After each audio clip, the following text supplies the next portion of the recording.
Hello, everyone, whoever is watching the video, and welcome to yet another sensational episode of Leaders Speak series crafted by Skoolz. So, I have with me today a dedicated, determined, and delightful educator who has and is making her mark in the field of education and a few other fields as well. So, she is an early childhood educator, a Montessori coach, a handwriting analyst, Grapho analytical therapist, and the director of Trained Brain Education Private Limited and the center director at the International Montessori Teacher Training Institute, Bangalore. She has trained more than 15,000 teachers, students, and parents on early education and preschool methodologies with more than 15 years of experience. She's also worked with a few publications for developing curriculum and content for preschoolers. Her mission is to help teachers develop better teaching and educating skills to foster intellectual growth by instilling passion for learning in young minds. I'm so happy and delighted to welcome Ms. Divya Madhukar on our show today. Hello, ma'am. I hope you're doing good today. I mean, I'm very, very humbled, by such a sweet introduction. So thank you very much for bringing me on this platform of Skoolz and giving me an opportunity to share what we do at our school and what parents are interested to know about, a day at school, like how it's going to be. So I'm very excited to be a part of this interview and yeah, let's get started with. Yes, absolutely. The feeling is mutual. When we look at or read about a personality like you, I think the first thing that pops into our mind is what was the thought behind starting the school and the center? Shed some light on that. See, education is a lifelong process. We all know that, right? Right from the moment that we are born, we're learning, and it's going to be a complete lifelong endeavor. And why we have also named the school as Train Brain is only because the 90% of our brain growth happens. And that takes place outside the womb in the first 3 years of life. And unsurprisingly, Meena, the process, that birth to preschool, 0 to 5 years, is considered to be as the very optimal period for the human development, right? So this was one of the reason that we have to work through senses, we have to help children to work on motor ability. And only then, by the time that the children are around like 6 or 7 years, the brain is almost ready, almost to 95% of an adult size. So that's something which is very inspiring for all of us to understand. So I learned about this science. And being a mother, I experienced the same. And based on the growing understanding of the importance of how important the first 5 years are for a child's development, I wanted to do something for this age group. And that's how Train Brain evolved. We would like to understand a little bit about your school. So, which year was the school established? We started Train Brain at Munikulela, and which has created the name itself for its excellence in education since 2009. So, it comes under a division of Train Brain Education Private Limited. So, under this banner, it's not only the preschool that we established on the same year, but also the training institutes for teachers. We also have a sports academy wherein children can participate in chess, and we conduct the tournaments on chess as well. So, that's considered to be as a after school program for our students also. When we talk about the schooling, again from 2009, and we offered different programs right from playgroup. Earlier we were running two programs. We were running a kindergarten as well as a Montessori. So when we had kindergarten, we ran classes like playgroup, nursery, LKG, UKG, and at the same time we were also having Mont 1, Mont 2, and Mont 3. So this was all in 2009. Great. 2009 was a time when not many play schools were in play. Correct. So I mean that's a different time. Now I'm sure you're experiencing or you're in the crux of a different time where there is, for lack of words, so much competition, right, around in the preschool industry. I'm sure you've already made a mark in the locality and anyone who knows you. But you here in this interview, it would really help us if you tell us how you are able to differentiate yourself and your center in this big pool of preschool. So this is a very most difficult question or a challenging question that you've actually put in front of me. See, when it comes down to choosing a school, be it a preschool or any kind of an elementary or a K-12 school, it's always not that easy for parents, right? And given a choice, in the neighborhood, if there are many schools, it becomes even more challenging. Now, what makes Train Brain stand out is about the infrastructure about the school. Like our MN Center, that is our Monekulala Center, it's almost about 18,000 square feet. And the Nekundi Center, which we call it as a DN Center, it's about 12,000 square feet campus. This itself gives us a pride telling or, saying that we had one of the best infrastructure and one of the biggest preschools in Bangalore at the time of 2009. I could proudly, tell you on that also. What also it gives us is like we have good cross ventilation. The latest amenities are available. We have a Montessori environment, auditorium, AV rooms, be it soft play zones or gymnasium areas, fully equipped classrooms to explore for children. And again, we have transport facility, good amount of security access for children. And most importantly, Meena, I have to tell you that the dedication and the commitment of our teachers, it could be our educators, teaching staff, non-teaching staff, towards the social, emotional, physical, or even the academic development of the child, that they actually take care, right? That itself gives us an alarming range that we could stand out in our neighboring schools. And that makes a huge impulse. Yes, absolutely. I think at Train Brain, it's like you name it and you have it, whether it's academic or whether it's the facilities. I think that's going to definitely, the parents will see a sea of difference, even in terms of a facility, right the moment they step into the campus. I think that's absolutely wonderful. So you've been in this industry for quite some time. You have seen parents, you have seen educators, you've seen many kids, many kids. So what do you think defines a child's success in your own thoughts? Defining success in my own thoughts is because, see, what happens here is like every child is so different, right?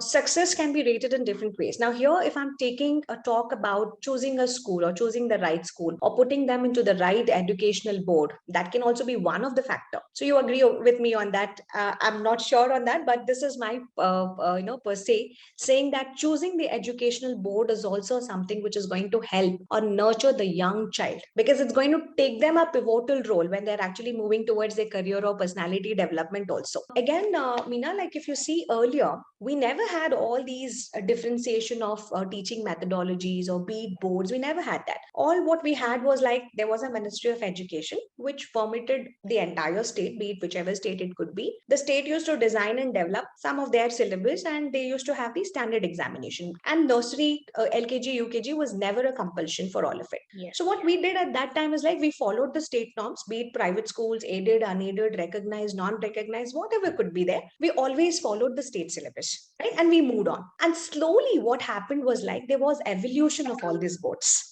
Now, and what gives me that success or what defines success in children is today's children are tomorrow's nation builders, is what I believe in. And that's how all these boards started evolving. Now, just you can also, I also wanted to share these small story with you. Like, say, for example, if you consider India before independence, it was a different style of education. And post India's independence, if you're talking about, we had a very strong demand for physical infrastructure, be it steel plants or mines or bridges or construction of dams, even in towards like space or research industries. These were some of the requirements which the education industry had to look into it. So that is when the engineering, the technology, education were much more in focus. That's when all these IITs and NITs came into it, and we got into an evolution of CBSE board, which focused more on the STEM education, which prepared the children for the nation's future. Now, if you see like that, our success is always on what are we trying to build. Now, whatever could be your curriculum, wherever you want to enroll the child, you need to educate the child for a lifetime. Yes. Be it whatever boards, be it CBSE board, be it ICSE board, IGCSE, IB, we don't care about what boards it is. But the only thing is like the weightage, what each of these boards will have is something that we need to consider. Yes, absolutely. I mean, what a way to look at the boards and why they came into being and how they evolved. From a citizen point of view and from a country's point of view, it gives a lot of clarity, even to a parent, right, when they try to choose a board. I mean, that's very well put. So I must, thank you for actually putting this point of view in parents, which is a lot of parents find it difficult to actually understand, which board to put in. So this is definitely going to This is also, help Meena, Meena, like I get a lot of parents asking me, like Yeah. after preschool, where next? How do I differentiate? Yes. Is CBSE is better or ICSE is better? What it is? Like, advantages of each of those curriculums. We always encourage parents in case if they want their children to learn subjects like science or math or socials or languages, or if they Yes. want to take up any professional degrees like medicine or engineering, we encourage them to get into CBSE boards. Yes. But again,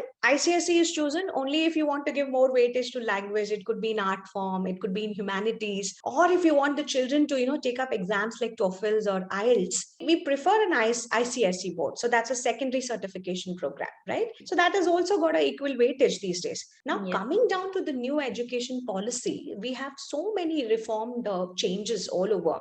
We will not be able to see much of the curriculum changes, and all the boards will be in stake. And they might universalize the education system itself, because Yes. it's going to be much more research driven. It's going to be much more, curriculum oriented, which will suit the child's interest of in whichever areas it could be. And I think there is going to be a clear demarcation of what Yes, the yes. child wants and what the child needs to do, and just what he or she has to do in order to achieve success. Correct, Going correct. to, I think, and if that's normalized, and there is no stopping any child in our country, I think that was actually going to be my next question about, the board. So I think we have happily covered that as well very thoroughly. So you have been, in close touch with young parents and kids. So how important do you think are activities in a school setup? What sort of importance or what sort of engagement is given to children in your center in that respect? Okay, that's very nice. See, first of all, the learning or the activity should be stress free. This is what I believe. If there is stress, if the teacher is stressed, or if the child is stressed, you will never be able to engage your child in your environment, be it wherever, classroom, play area, gymnasium, auditorium, wherever it is. So you have to make sure, and you have to repeatedly ensure for a child also that we're going to have a stress free learning. And how do we do that? There are a lot of things that we need to be taking care for ourselves, right? So the environment needs to be prepared. The teacher will prepare the environment, and the teacher will also be observing how is the child going to work in that environment. Will the child interact with those materials? Will they have the hands-on exercises? So when you start working on all these little things of observation, when you're watching the faces and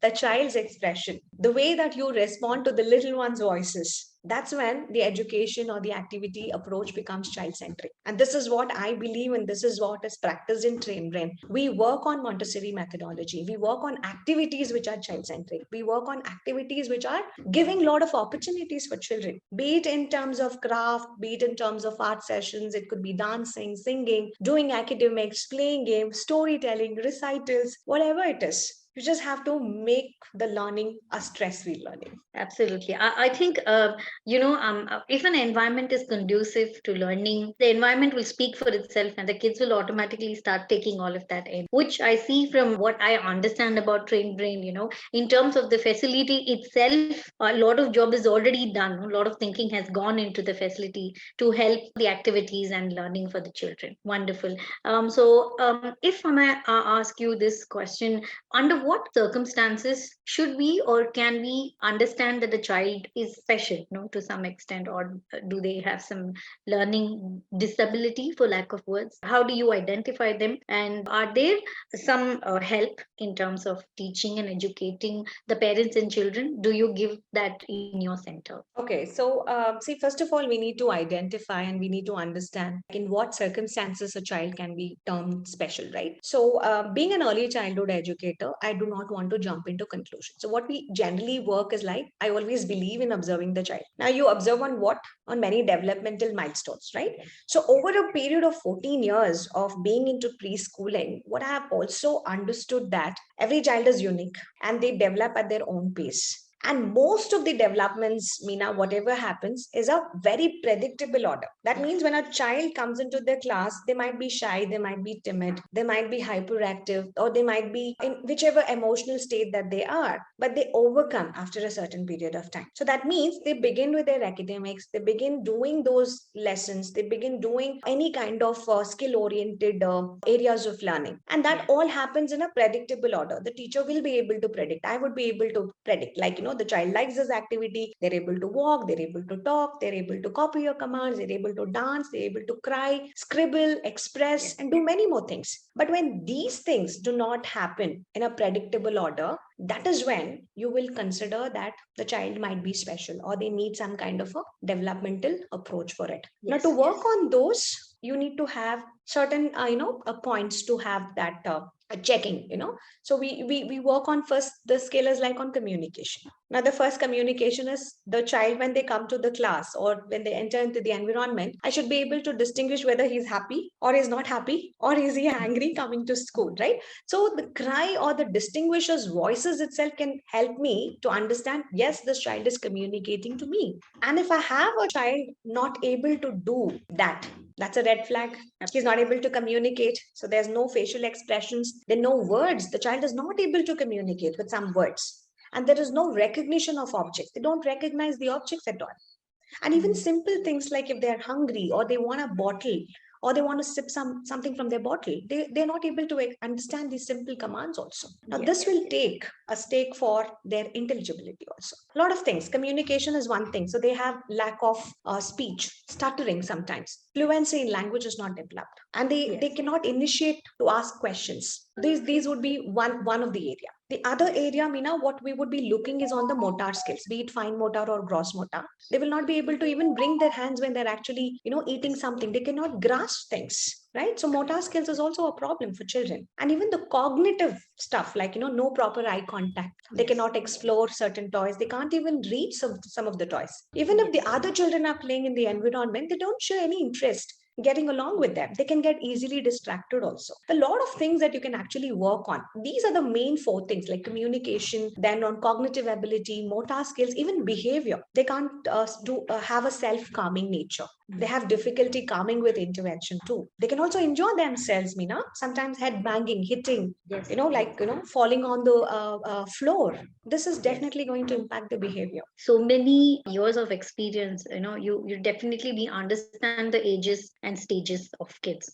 They're always interrelated. So do you feel that sometimes parents need also some counseling to maybe understand or handle or help the children? How as an educator can you help the parents, or your team, do they give help to parents in these cases? These days, everybody is very educated. Whoever comes to the environment, they know about the children. But the problem lies is in acceptance. They don't accept sometimes if there is some kind of a developmental delay, right? So we get to even understand a parent. And what helps me better is, since I'm a handwriting analyst, when we do take up the writable of a parent, we will be able to identify the personality trait of a parent also. Are they reluctant? Are they reluctant to accept that there is a developmental delay in their child? So such a parent, what happens is, like, in case if we have any such child and a parent is reluctant to, even admit that there is a developmental delay, we don't even have the conversation. We ask them to directly go meet a professional, get an analysis done, and then you do the further follow-up process. Otherwise, there are many parents who are, like amazing. They seek our help and we are ready to help them. So that is where it has to go one to one. You need to have those parental discussions. They go to a person who is a therapist. It could be their pediatrician, or it could be their occupational therapist or speech therapist or behavioral therapist. They get assistance from them. And when they get back, what happens is, like, you have an inclusive curriculum, then you have a separate curriculum, and you run on different things, Meena. It would happen only through a shadow help. The teacher will not be able to do a one-to-one unless we are being provided with a shadow resource. We'll not be able to support. But with Train Brain, I'm 100% sure, like me or my team members, everybody would be able to help a child, because every child has the right for education, and you have to be neuro inclusive. We have to have neurodiverse children to be inclusive into our school education. And I think it's high time we normalize inclusivity in any social setup, for that matter, because there is no say in taking away the right for Correct. In this such a modern, diversified, and an aware society. I think it has to be. So now I think we'll get a little bit more into the Train Brain facility. So we talk a lot about activities, and we talk about the facility and how it is designed and all of that. So what kind of innovative approach does Train Brain take in teaching and educating the kids? See, I don't say we do anything different. Okay. I don't Okay. say that we are not invented a curriculum or we do something. So it's like, you follow your value system. Maybe people call that as an innovation or something, and you stick to your passion. You want to do it. See, you don't have to get inspired or motivated to do something. When True. you want motivation, that is where I delegate something. So I go to school every day. It's because I love to go to school every day. I do content, I write content, I read something every day because I love doing that. So when each individual is able to do that, so that is where the education can also become an innovative approach, is something that I believe. So at Train Brain, we follow Montessori education. So we all know about Dr. Maria Montessori herself, because she says that children learn naturally. It could be through activity, and everything that they are able to do it, they would be able to develop their character when you give them good amount of freedom. So freedom is very important. As I said earlier, also we need to have a stress-free education. You need to give freedom within, and this is all going to lead to a self-directed activities itself. So what we have is like the classrooms are so beautifully crafted that there is a specific age. For every specific age, there is a different requirement. It could be in terms of an activity, or it could be in terms of having a language area, or creating a small area where they do their math lessons, a small area where they do their science experiments. We have a small music room. And then we also have an area where children have the social interactions, right? When your classes are so secular in nature, this Montessori system can be integrated successfully and with good faith. And you have faith in the system, and children are able to use every material of whatever that you want to support in any aspect of a child's development, they will be able to do it. And it is our own experience. We have seen that the moment that you put them onto these exercises and you let them free, that natural curiosities, it will take them towards the self-learning. Absolutely. I mean, I think again and again, we keep emphasizing how important the facilities, how important the environment is for the child to learn, and aptly, I think Train Brain has designed various areas in the classrooms itself for them to keep themselves engaged all the time. So that brings me to the next question. Now we understand that different children have different spans of attention or different levels of curiosity. So how do you keep that fire in them, a flame all the time, like, that never goes off? Okay, so how do I answer this? See, what happens is like, yeah, the way the classroom is set up, the way Yeah. that you tell to your children what are we going to do the next day, or the Yeah. way the teacher delivers the daily lessons itself Yeah. could be one kind of a fire or a stimulus in your class environment, I can say, Absolutely. because it Yeah. refers to the student's mind, right? Because when they are Yeah. in that environment, you can actually bring in a lot of things. Like, the class is never like you do one lesson. There could be some visual. The teacher might turn on the TV and share something, or you might have an interactive lesson, or you give them a quick hands-on activity so that they have a little bit of physical movement in class. See, the attention span of a child is also only 7 seconds. Sorry, 7 minutes, Minutes. and your period is for 40 minutes. And if it's a drawing class, and if it's for a toddler, they don't even take 7 minutes for coloring, right? Yes. So you begin by how do you introduce that lesson? So you can actually put up a visual poster in your class, like, you're coloring a butterfly. Butterfly can have multiple, colors into it. And these are the wings, these are the antennas. And can you see the shape over here? You explain them. When the child is visually seen, like what are the colors and what are the different options, that's when you give them a coloring sheet. And now you don't have to hand over. You can place it in a shelf. The child goes back. So there's a hands on, there's a physical movement. The child goes to the shelves, brings back that material, and then they start coloring. When you work on such things, we are also modeling the child also to take care about the environment, right? So new concepts are there every day. But again, the systematic way that children work is regularized. It gets into their subconscious level that after I finish, I know I need to keep it here itself. After I do this, I need to be working on the next exercise, or I need to be able to respect the material, or even my fellow friend who's actually using the same material. So when you start giving them opportunities on these higher order thinking, children will stop asking unnecessary questions. Why should I do? Is it required for me to do? So there are no questions. They keep asking for more. The questions are on the other end. Can we do more? Can we do this? So this is going to be exciting. So when children are excited, only when the teachers show that excitement, only when you enrich that environment. So that stimulating teachers is also important. If you have a boring teacher, if you have a boring lesson, no matter what curriculum you run, it doesn't give them that experience at all. So you need to have, so it is a win-win situation. So the teacher should be very, very active, energetic, so are the children. The happier the presenter, the happier the Yes. environment, I think. Yes. Yes. So that brings us to my next question. So, what is the sort of process you follow to, build your team, your teachers? Maybe it may be your teachers or your non-teaching staff. How do I select, right? So yeah, so this always puts me onto a challenging task, because I think recruitment and hiring anyone could be very challenging in any profession, and a bad hire can cost you more.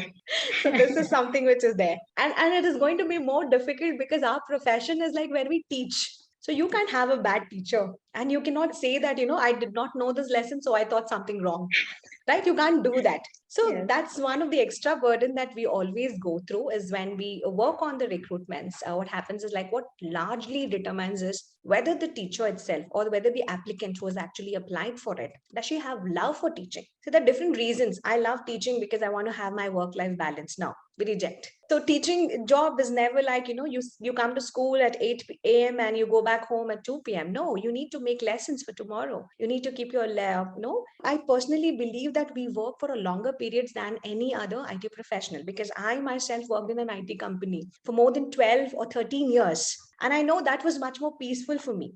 I had a backlog and I could do something and I can get out of that particular work and have my peaceful weekends. But a teacher's job is never like that, right? So we are responsible because we are not only indulging or putting values for, teaching academics for children, but also we are inculcating valuable skills. And this is also important because it's going to put on to your school's reputation also. So Yep. keeping all this in mind, how do we take or filter out the candidates is like, they all have to be Montessori trained, because we follow the Montessori education, or for a toddler class, they have to be a ECCA trained. And additional to it, they have to be a graduate. And we use handwriting analysis for recruitment also. Okay. Is the candidate loyal, trustable, hardworking, learner? Do they have that indulgence to learn? And they also have to take up an internship with us for 1 year, because we have a teacher training within ourselves, and they have to do a diploma course and they have to take up that internship for 1 year. They work as a trainee teacher, be it like 9 to 12:30 or 9 to 2:30. They take up a full-time job, and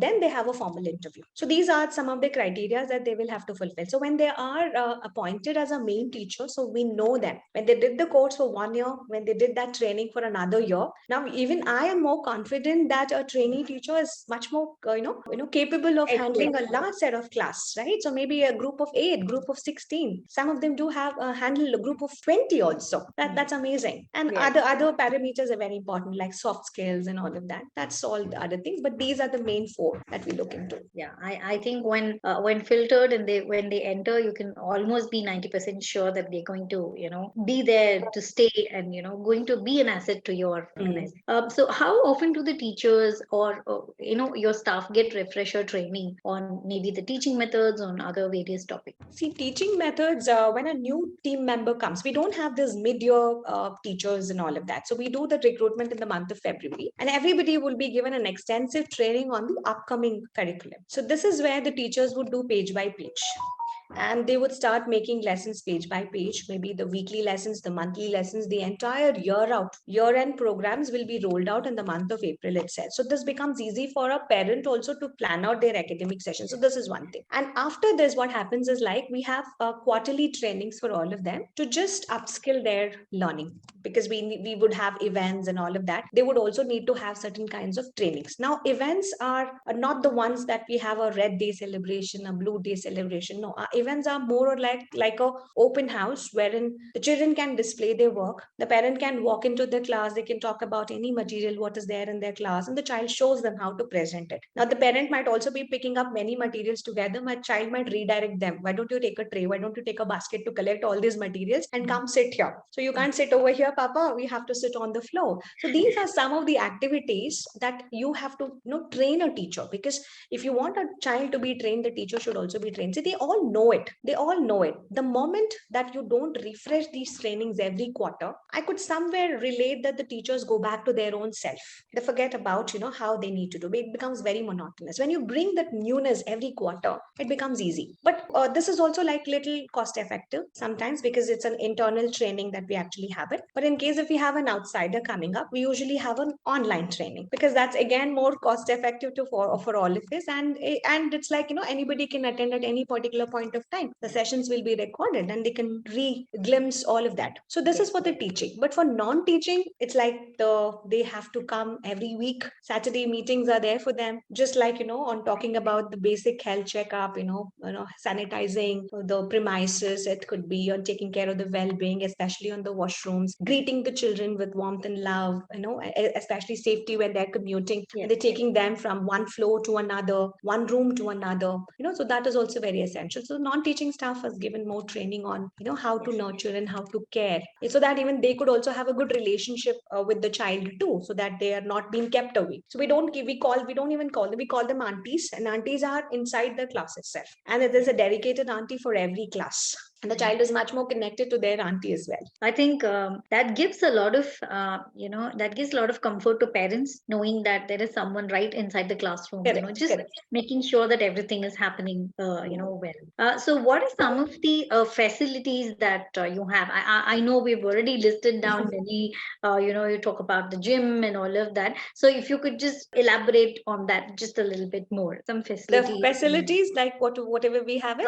You can let's say you can talk about either infrastructural facilities or the others like transport or CCTV or Definitely. See, regarding the facility, we have only two centers. We have one inside. The centers are in Bangalore. The first center, which we started in 2009, was in Monekulala. And Monekulala is very close to Marathalli on the old airport road. Now, what stands out this particular center is it is 18,000 square feet campus. We have it in two blocks, Block A and Block B, wherein the ground floors are for the children's meet and greet area. So that's where our morning assemblies are conducted, and children would be greeted in the morning right from their walkways, and they get into a hallway and they get into a play section, and then they have an assembly in the assembly point. Once they finish their assemblies, the younger students would stay back in the same location wherein they do their circle time. They finish their circle time. So this is like an audio visual time also for them. We use the same spaces for multiple activities because every child should get an equal opportunity. So when these children would stay back over here, but the older children, like maybe M2 and M3, the higher grades, they go back to their respective classes and they do a story time. Now we always start with an EVS lesson or a story time because the child would love to share things.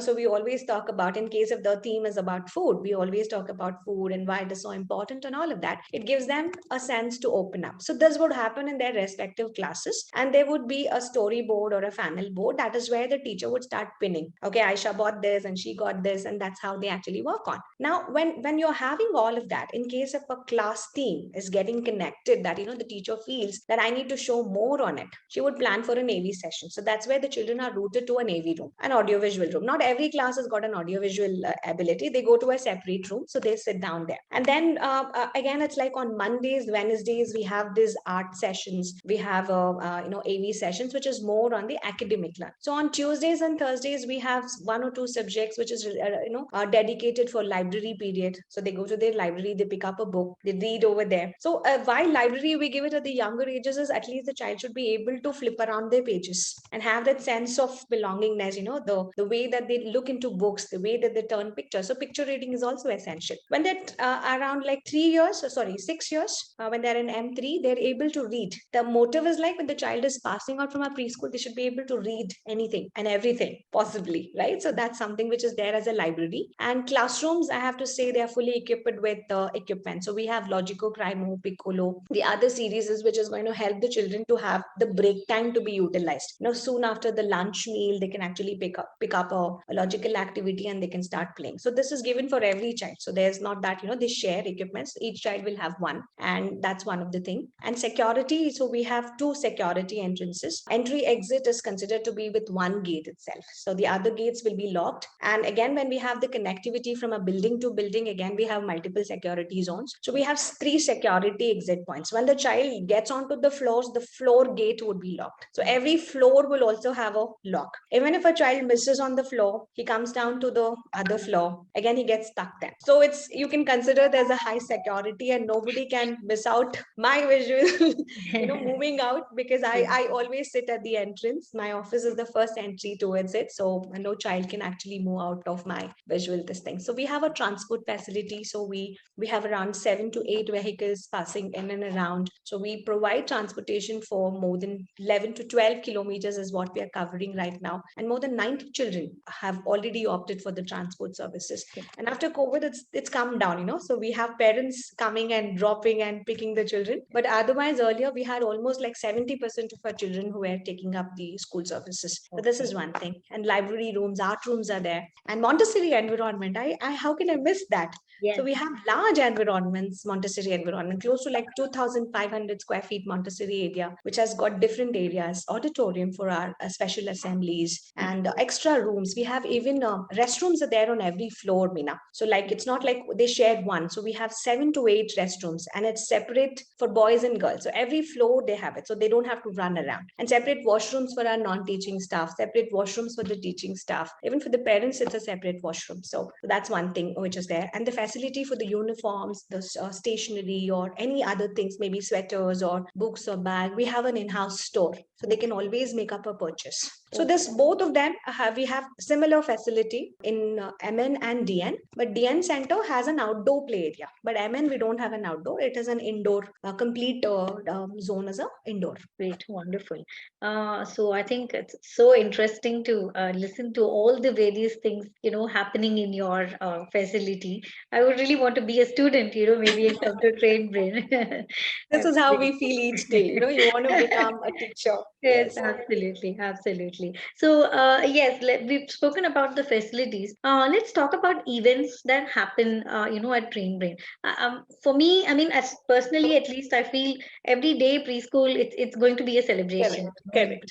Yes. So, how do you plan events, and what are the kind of events that happen given in any academic year? Okay, see, whenever we start filling up the admissions, it usually happens on the last quarter. So one way it's like we are finishing the quarter. On the other hand, we are starting the preparations for the next academic term. So we begin with our new admissions. So whoever is actually, applying for the new admissions and other things, we give them a counseling. We take them through our prospectus. We ask them to take up an appointment so that they could tour the school. So we always encourage them to come during the school working hours. Many of the preschools might not encourage this, but I take pride in welcoming them to see when children are there in the premise. So that's one of the things. So they can come over. And the second thing is like when we have any assemblies and other things, and when we have inquirers about the school, we always invite them to come on those open houses. So they would be able to interact with the other parents, because they will feel more secure when another parent is actually talking about it. So I believe in word of mouth rather than doing some kind of an advertisements and other things. It's always there. So this is how we actually start. And then during the months of May, we have an orientation program. So that will be very inclusive to all the new admissions. They get to understand the curriculum. They get to understand how the entire year is going to be planned up. And every child will be getting that, a 15 minutes or a 20 minutes of time to have that one-to-one interaction with the teacher. So after they meet the counselors, after they get that admission into it, they would be put into the respective class teacher and they get to have that interactions. From there on, they can take up appointments like when they would like to visit the school. So this is all preparatory. So the parent and the child comes much before the session begins so that they are aware about the environment. They are okay with the teacher. They would be able to be all fine when we start up the academic session. So we always start on this orientation programs. Second is like we would have a training program, which is very important on sing-alongs, because the more you sing, the more you work on sing-along. So that's how the language development would happen. So our first quarter training programs for parents especially will be on sing-alongs. It will be on story time. It will be on phonetic education. So every Saturday there is a training. And we have a limit for the number, maybe only 100 participants, 50 participants. So whoever does it first, they get that. So why we keep a limited number is it always motivates the parent to attend rather than making it very compulsory. And we always have the recording sessions. Maybe be it because of any reason you were not able to attend it, you always have some kind of a recording to actually look back. So these are some of the trainings that we do it on the educational front. But coming down to the other kinds of programs, we always start with a carnival. We want to welcome our children on the first day, on the first week. So we will have a fun event. So those are considered to be as carnivals. So that's where the children think that the school is going to be fun, but they don't know later that after the third week and fourth week, it's getting into the regular academics. They think it's going to be only fun and play and all of that. So we invite parents, we invite grandparents, we invite them to come with a buddy or a friend. So they would be able to be much, much comfortable in the first week. So we don't start for the older kids in those weeks. We always start for the older children a little later. So we have the entire team supporting the new students who are new to the environments. So we'll be able to give that attention also. So we first 2 days we allow the mother to be with the child or the father to be with the child, and after that it's a strict. So dispersals and arrivals would happen according to the slots given, and they will have an easy arrival and dispersal. So we begin with those events, and from there on it goes back to the themes. So every month they will have an event. It could be a talent day, it could be an open house, it could be a culmination or a presentation day, it could be a parent teacher meeting, or if we are falling under Independence Day or Republic Day or any kinds of celebrations or festivals, be it Diwali, Pongal, Christmas, Children's Day, it's always like something or the other. Yeah. So those would be them. What stands out as a thing is, like, since we have 3 quarters, the first quarter is always with these fun events. The second quarter would be an annual sports, and the third quarter is going to be an annual cultural meet. So that is where we have large meetups happening, in thousands we have. So we have our parent community being together. Otherwise it's going to be only a class by class, we call them, and they have a celebrations class wise. The whole school celebrating is only on these major 3 events. Yes, wonderful. And what a sight would it be to see all the parents together, all the children together, all the, your staff together having so much fun. So, I mean, that's definitely the spirit is what makes an event really successful. So, I would like to add one question which I wanted to ask you earlier.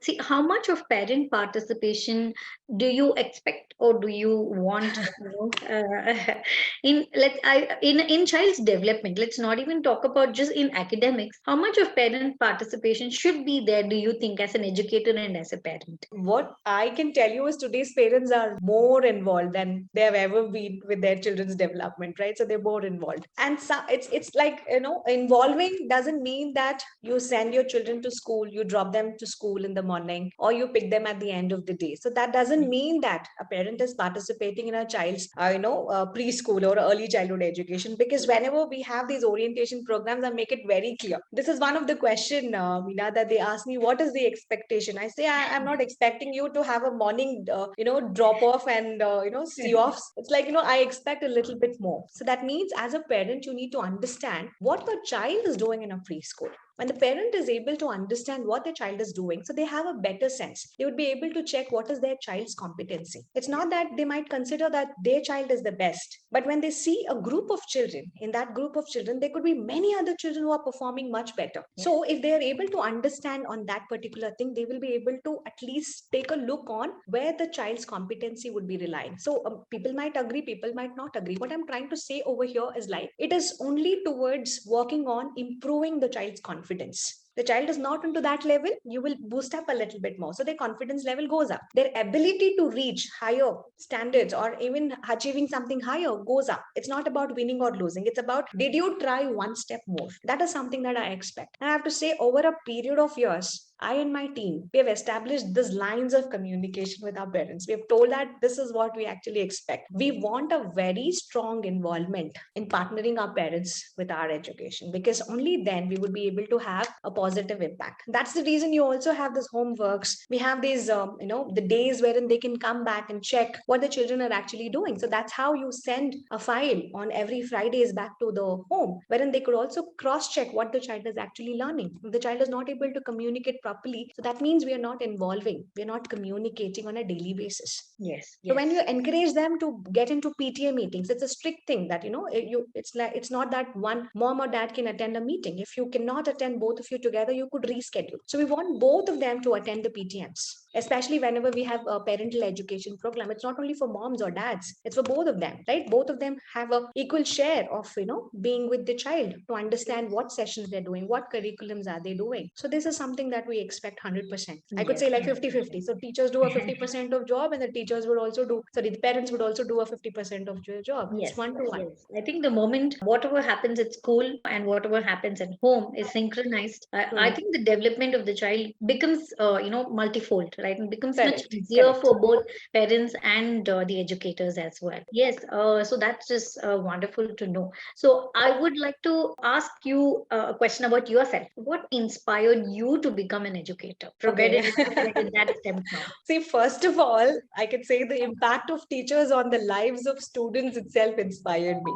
In fact, I had one of the best teachers educated me who has continuously inspired, motivated me all through my life. Even now, I'm doing courses. I still have so many mentors. I still have my gurus, right? So I'm still learning. I'm still a student. So I still have many of my mentors who are constantly inspiring me. So that is how I take up the value. So when I do on that particular thing, so what I have realized lately, Meena, is like it's not about teaching. It's like, the love for what you do it. I love teaching. I love learning. So that's what I've been doing it. What if I did not have the love of learning or teaching? I wouldn't have been in this profession at all. I would have been happier in my the IT job, doing monotonous work, not caring about any child's education or something like that. No, what inspired me more is like, if I can make an amazing impact in any child's life, the teaching profession is the best thing. Yes. Teaching profession is the best thing. I don't know if I can make this amazing impact, but I definitely know being a teacher, I can at least impact in every child's life.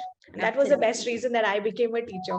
And I have to admit that over the years, to some extent, I have inspired many children and their lives. It could be my students, not only the preschool students, it could be my trainees, my teachers who were my fellow students. So I was being more kind, I was being more caring, I developed being more empathetic, I became more passionate, I became more inspiring. Right. So at being at Train Brain, each day is like an amazing act for me. We play, we laugh, we have fun when we learn, and we do amazing things. We help others also to learn. So even since then, nothing amazes me more than developing the potential in others. If they have the potential, you just need to push them a little harder. And I think no better job than an True. educator's job to do the same, and we True. need educators like you to keep, everyone in this society, keep moving forward. So I mean, the best job to have, that is, I think, of an educator. And now I would like to ask you to tell us a few words about your experience with schools. I know we have been we have been interacting only for quite some time, just a little bit of time. What do you think about schools plan? See, I got associated with schools very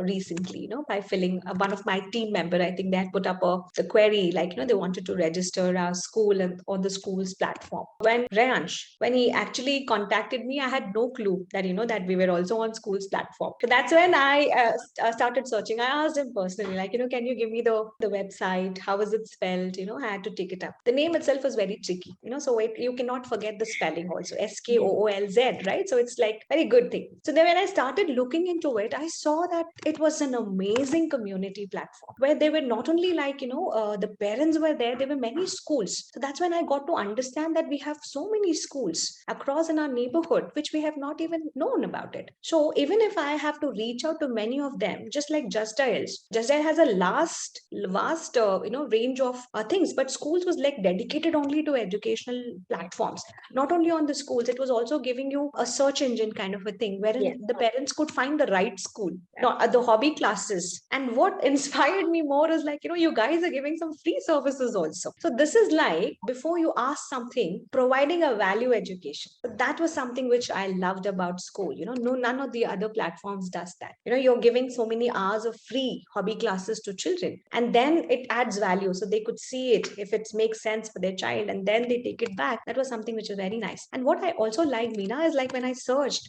it gave me an accurate distance. Wonderful. I tried from a different thing because it was mentioned in your portal that it gives them an accuracy. I tried logging in with a different phone number and I checked. I was a little far from my school and it gave me the exact location from the school. So that was something which was very nice. And even it gives parents, it could give any office to also compare. And booking through your portal was also something which was additional. And you guys following it up for us, that was an additional thing, right? So those were some of the things that I could do it. And what I've also understood from your FB page, I've done a lot of research before partnering with you guys. So when I went into your Facebook profile, there were so many events that you are conducting, Skoolz is conducting. There were so many webinars that they had conducted. So I had seen all of them, and which helps children for any of their development, be it on their hobby or the schools or whatever it is. So parents get a good amount of clarity on what schools to choose. And they have good handful of schools. They can compare, they could see whatever fits very good, and then they could go through. So you guys are doing amazing. I appreciate on that and congratulate the entire team for making the UI itself so neat.